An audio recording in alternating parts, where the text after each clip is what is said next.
These are the oldest stories, online at oldeststories.net. When I started this show, I began with a survey of the gods, at least the ones which in my, at the time, limited early research seemed to be the most important. One god I sort of skipped over, however, was Shamash. When I first looked at him, I saw that he was the sun. Literally, he was the sun itself, way up in the sky for 12 hours a day every day. Also, he was the god of the sun. And with my modern perspective on things, I sort of thought, oh, he's the sun, and decided that's that. He didn't really have a starring role in the great myths, and in my mind, being the sun probably just took up all his time. Since he didn't seem interesting, I sort of skipped him. Then, as the show went on, I started to notice Shamash popping up all the time. Kings beg him for guidance, regular folk beg him for justice, and as centuries rolled into the first millennium and onwards, gods came and went in importance, but Shamash is still being invoked. Now here's the thing, and this might have been obvious to everyone but me, the sun is actually hugely important. Shamash was the one god you could see each and every day, the one god who could be counted on to make an appearance no matter what. And in previous episodes, I gave the title of longest-lived Mesopotamian god to Ishtar, but did you know there's still a town in modern-day Israel, some 20 miles west of Jerusalem, called Beit Shemesh, or House of the Sun? When we study the Hebrew Bible, the first chapter of Genesis, people wonder why, at least in modern English translations, it refers to the sun and the moon as the great light and the little light. Well, theologically, that's because the biblical creation account was trying very hard to remove any mention of non-Yahweh deities in the story. And here's the thing, Moses, or whoever wrote the account, had to use an awkward euphemism for the sun because there is no way of referring to the sun in the ancient Semitic languages other than to reference the god Shamash. This was the case back then, and even in modern Hebrew, 3,000 years after they've been trying this whole monotheism thing, the word for sun is still Shemesh. The vowels changed a little bit, that's fine, it's a couple thousand years, we can do some vowel shifts, but our friends in modern Israel, they likely don't think about the ancient sun god too often, but think about the significance of this for the ancient Mesopotamians. For them, there's no real way to speak of the sun without speaking of the god, and no way of speaking out the god without speaking about the giant ball of fire that's up in the sky.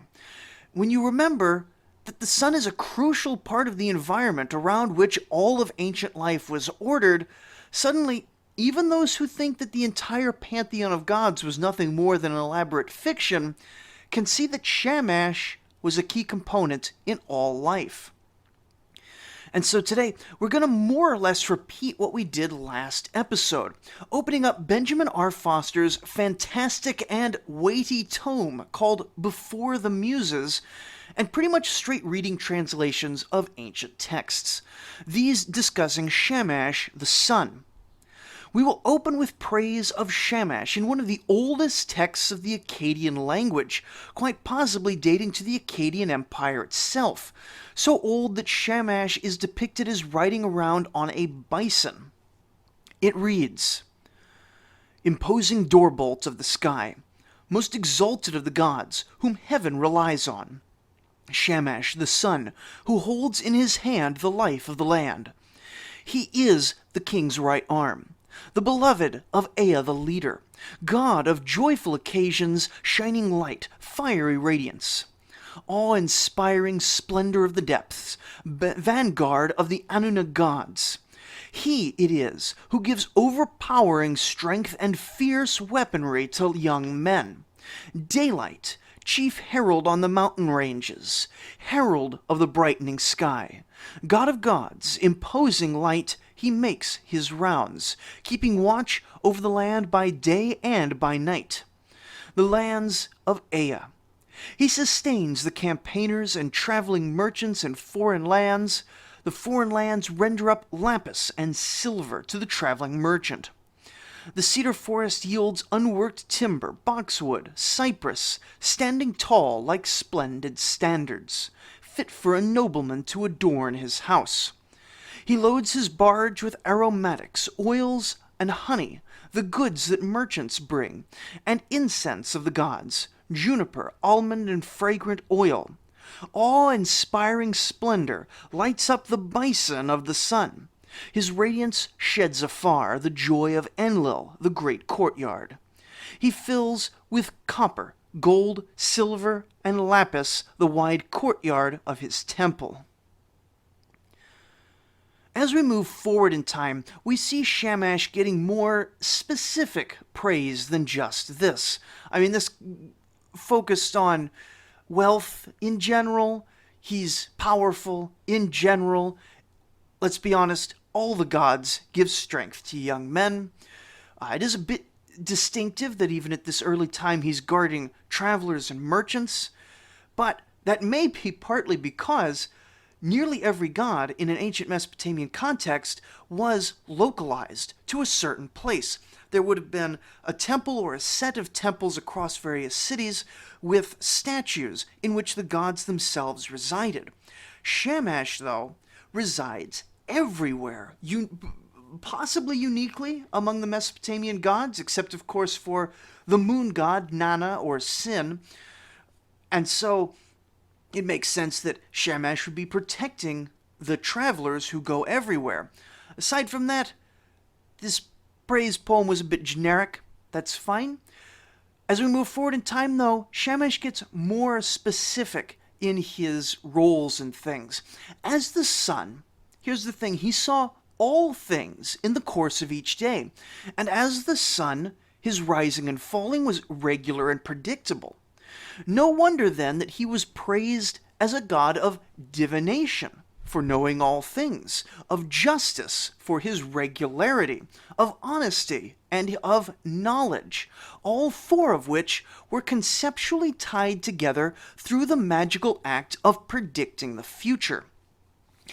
The text we're about to look at is interesting because it tells us explicitly what actions are being performed as they're being said.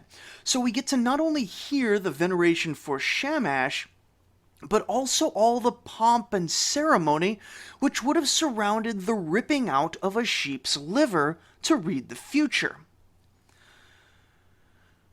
O Shamash, Lord of Judgment, O Adad, Lord of Ecstasy and Divination, I hold up to you a sacred lamb, offspring of a ewe, a bright-eyed, dappled lamb, a sacred lamb, curly of fleece, which is flopped out from the ewe's breech. Its fleece, which no shepherd plucked, neither right nor left, I will pluck for you. Its fleece of the right and left side I will set out for you. Invite the great gods with resin. Let cedar and resin invite all of you.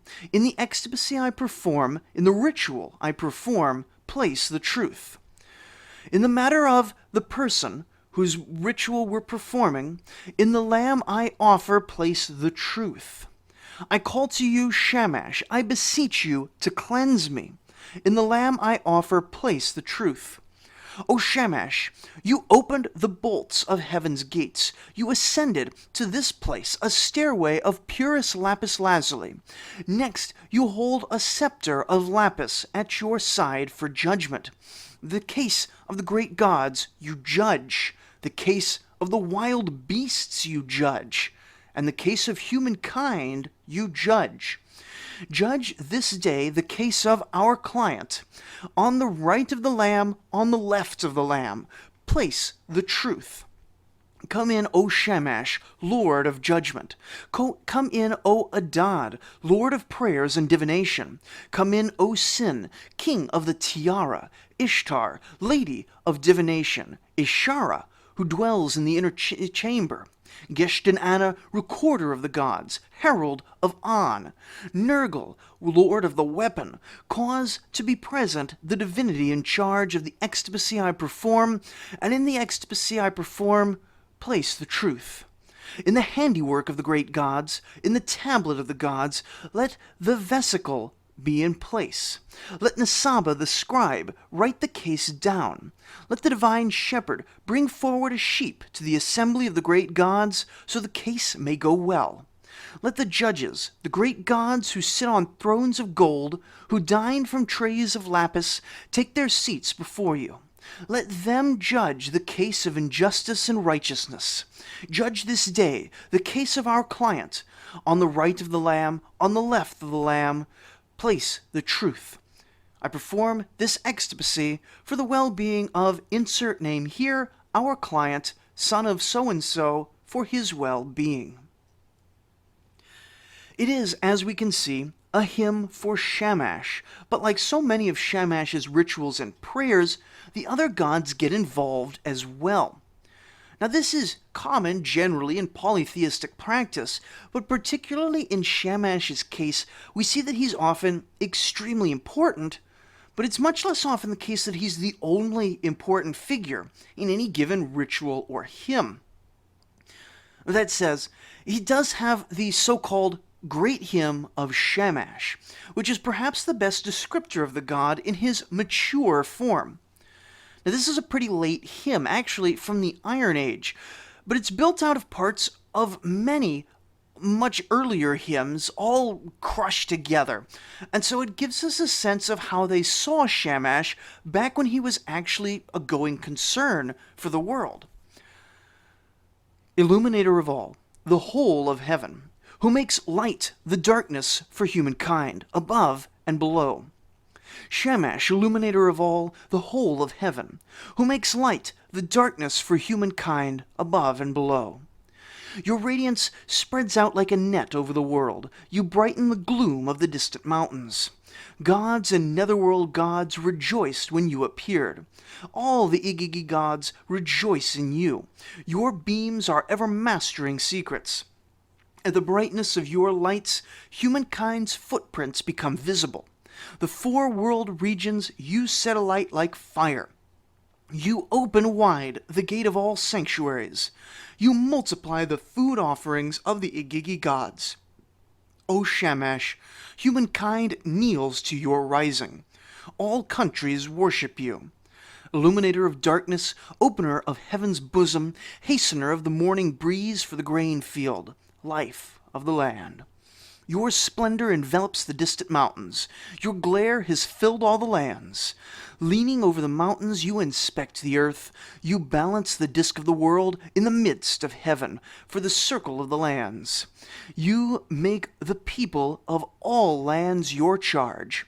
All those King Ea, the counselor, has created are entrusted to you. Your shepherd all living creatures together. You are their herdsman above and below. You cross regularly through the heavens. Each day you traverse the vast earth. High seas, mountains, earth and sky, you traverse them regularly, every day. In the lower regions, you take charge of the netherworld gods, the demons, the netherworld Anuna gods. In the upper regions, you administer all the inhabited world. Shepherd of the lower regions, herdsman of the upper regions. You, Shamash, are regulator of the light for all. You cross time and again the vast expanse of the seas, whose depths not even the Igigi gods know. O Shamash, your radiance has gone down to the deep. The hairy hero man of the ocean can see your light. O Shamash, you tighten like a noose, you surround like a mist, your broad protection is cast over the lands. Though you darken each day, your face is not eclipsed, for by night you traverse the below world. For far-off regions unknown and uncounted leagues, you have persevered, O Shamash. What you went by day, you returned by night. Among all the Igigi gods, there is none who does such wearisome toil but you, nor among the sum total of the gods is one who does so much as you. At your rising, the gods of the land assembled. Your fierce glare covered the land.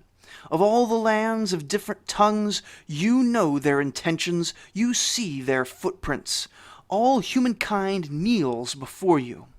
O Shamash, everyone longs for your light. From the diviner's bowl to the knots of cedar, you are the most reflective of dream interpreters, explicators of night visions. The parties to contracts kneel before you.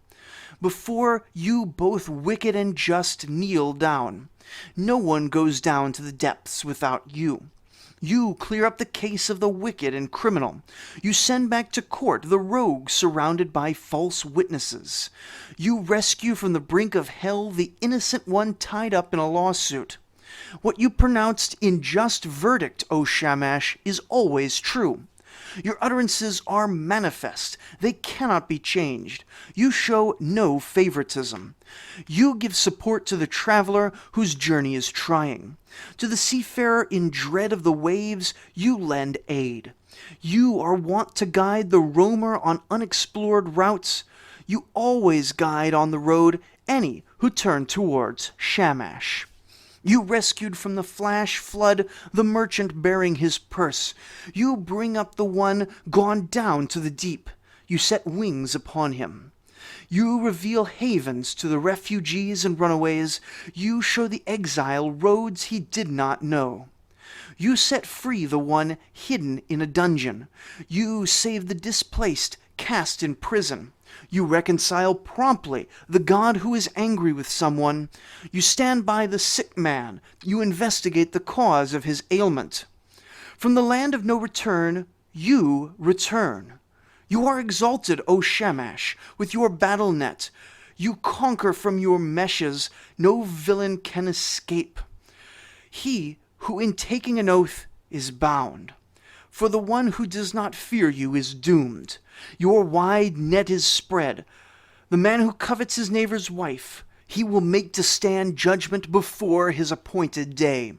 A snare is set for him. The wicked man will suffer. Your weapon makes straight for him. There will be none to save him. His own father will not be present at his trial, nor will his own brothers reply to the judge's queries. He is caught unawares by a metal trap.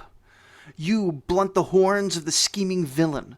The perpetrator of a cunning deal is undermined.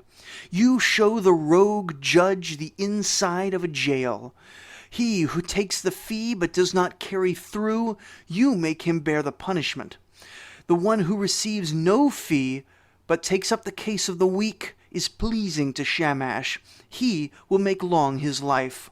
The careful judge who gives just verdicts, controls the government, lives like a prince. What return is there for the investor in dishonest dealings? His profits are illusory. He loses his capital. He who invests in long-range enterprises, who returns even 1 shekel to the temple, is pleasing to Shamash. He will make long his life. He who commits fraud as he holds the balances, who switches weights, who lowers the scales, his profits are illusory. He loses the capital. The one who is honest in holding the balance will see plenty of wealth. Whatever he weighs will be given to him in plenty. He who commits fraud as he holds the dry measure, who pays loans by the smaller standard, demanding payment by the extra standard, before his time, the people's curse will take effect on him. Before his due, he will be called to account. He will bear the consequence. No heir will be there to take over his property, nor will there be kin to succeed to his estate. The honest merchant, who pays loans by the extra standard, thereby to make extra virtue, is pleasing to Shamash. He will grant him extra life. He will make his family numerous. He will acquire wealth. His seed will be perpetual, as the waters of a perpetual spring. For the man who does virtuous deeds, who knows not fraud, the man who will always say what he really means, there will be blessings aplenty. The seed of the evildoers will not be perpetual. The naysayers' speeches are before you. You quickly analyze what they say. You hear and examine them. You see through the trumped-up lawsuit. Each and every one is entrusted to your hands. You make their omens the right ones for them. You resolve what perplexes. You heed, O Shamash, prayer, supplication, and blessing. Obeisance, kneeling, whispered prayer, and prostration. The feeble one calls you as much as his speech allows him.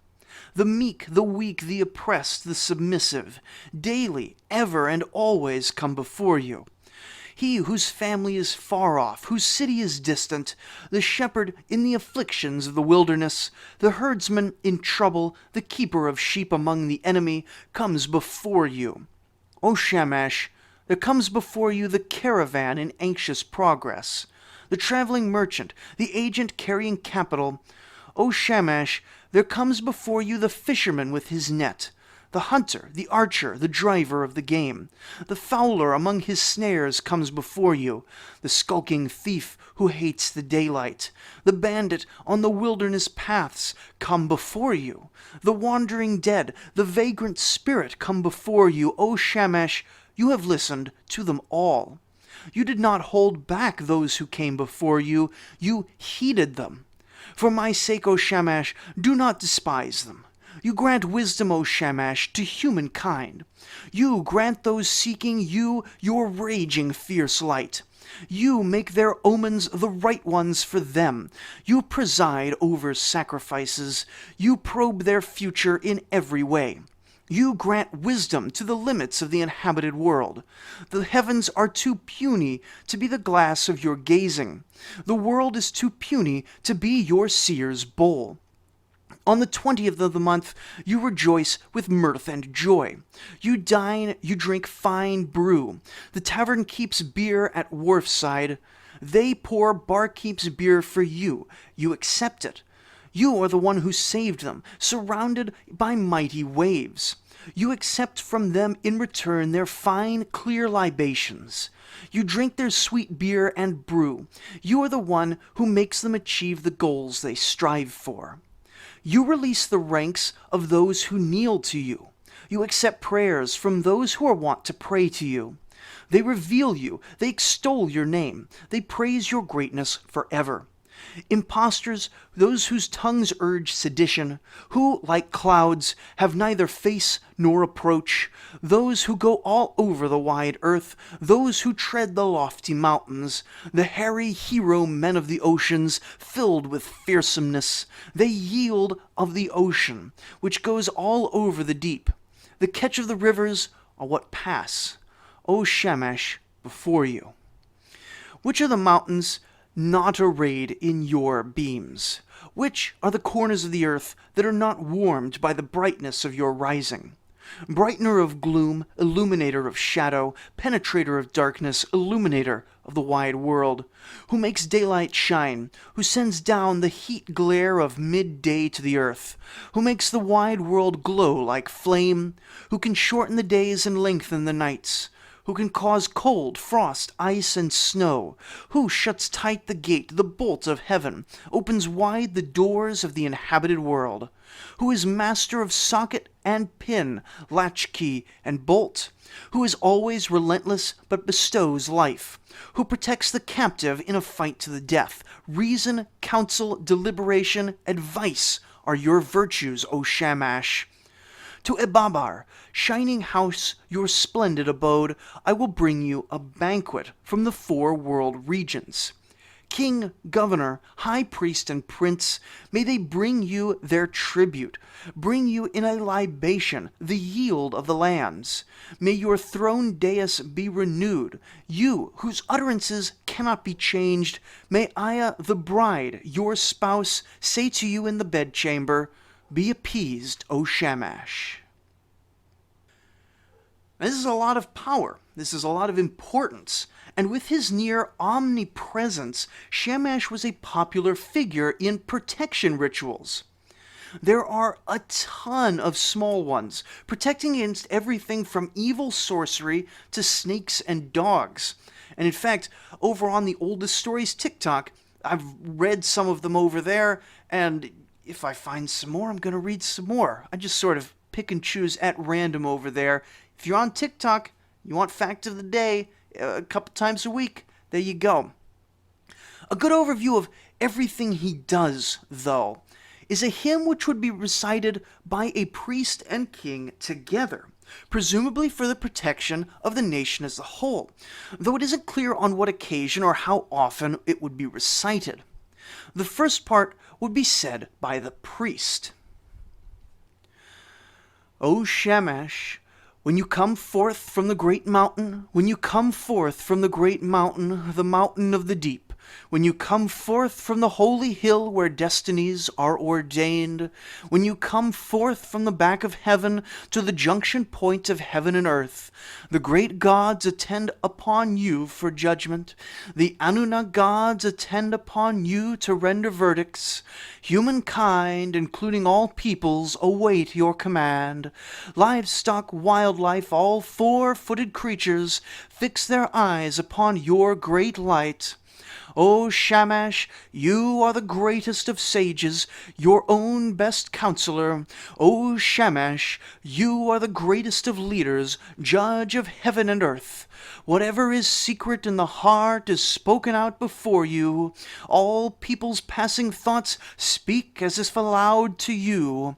You strike down instantly the party in the wrong. You single out truth and justice, the oppressed and maltreated, the one trapped inadvertently in an oath, the one who encountered the unforeseen, the one in the grip of contagion, the one held hostage by a fiend, the one beset by a malignant phantom, the one smothered in his bed by a malignant apparition, the one flung down by a malignant shade, the one slain by a huge spectre, the one whose limbs are malignant, God-twisted, the one whose hair a malignant demon stood on end, the one taken by Malamashtu, the one flung down by a paralyzing demon, the one made feverish by a snatching demon, the one wedded by a female ghost, the young man frustrated by a female ghost, the one thwarted by a bad sign, the one bound by a curse, the one despised by a mouth of malice, the one cursed by a tongue of malice, the one glowered at balefully by an eye of malice, the one bound by witchcraft, the target of machination. Shamash, you have the power to revive all of them.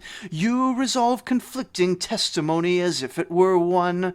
The exorcist is the messenger of Ea. He sent me to revive this troubled man.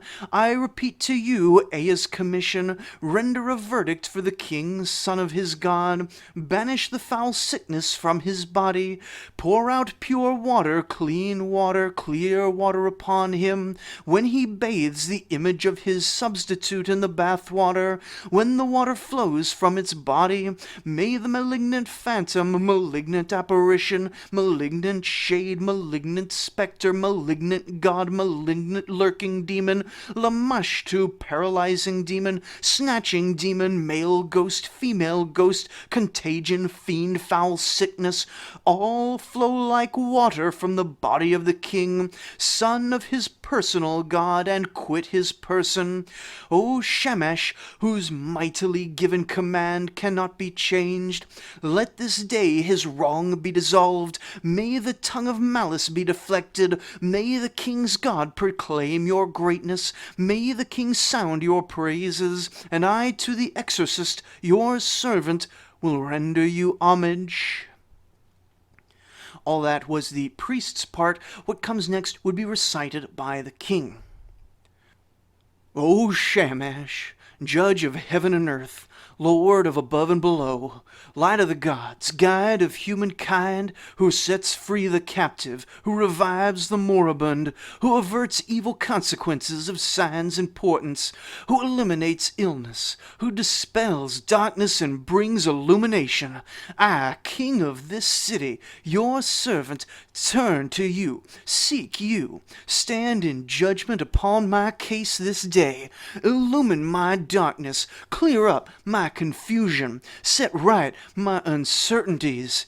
Save me from bad signs and portents, from magic circles, or any human agency that may block my progress. Release my bond, give me life, for I am afraid, anxious, terrified of the evil consequences of bad signs and portents that are present in my house.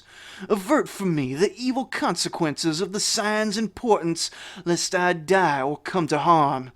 May this evil not approach me. May it not draw near me. May it not reach me. May it not catch up with me. May it cross river. May it go beyond mountain.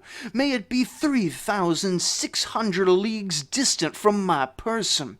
May it mount to the sky like smoke, like an uprooted tamarisk. May it not return where it was.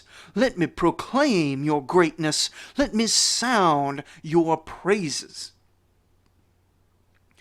And you can see right away, I do silly voices. I don't know, it's probably really distracting. But even beyond the silly voices, just from what they're saying, you can tell that even in one prayer, two different people address the same God and have very different priorities, even though they want the same thing in the same ritual, just because different roles of people interacted with the God in different ways.